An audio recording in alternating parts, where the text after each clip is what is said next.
Now, staying in the U.S., 14 states and the District of Columbia are suing the Trump administration over its decision to roll back an Obama-era program which offered protection to undocumented immigrants brought to the U.S. as kids.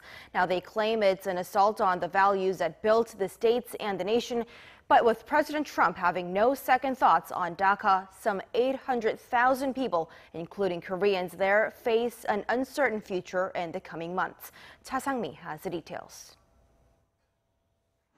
Koreans in America are watching carefully after the Trump administration on Tuesday said it's rescinding the Obama-era program called Deferred Action for Childhood Arrivals. President Trump has given Congress 6 months to come up with comprehensive legislation to decide the fate of the so-called Dreamers before the scheme is eventually scrapped over the next couple of years. Attorney General Jeff Sessions made the announcement calling the DACA order unconstitutional and a unilateral executive amnesty. The end of DACA means those covered by the program, an estimated 800,000 young people, including around 8,000 South Koreans, possibly more, could be deported starting next March, and first-time applicants will not be acted on after this Tuesday.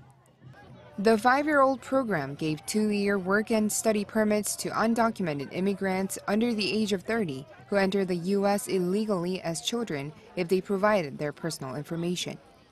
An official at the Korean Consulate General in LA said there are more than 2,500 Korean DACA recipients in California alone, and because of the seriousness of the situation, there is no immediate measure for the Korean government to take.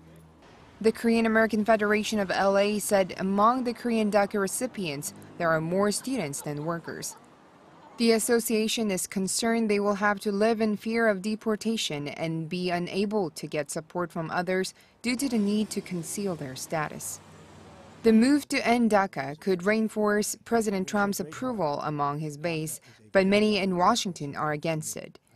A study by the Center for American Progress estimates that the loss of all DACA workers would reduce U.S. GDP by over $400 billion over the next decade. Some business leaders and Barack Obama himself have condemned the move and urged Congress to quickly act to protect the Dreamers. The former president issued his own statement defending DACA's legality and the Dreamers, saying they are Americans in their hearts and minds, just not on paper. Sang-mi, Arirang News.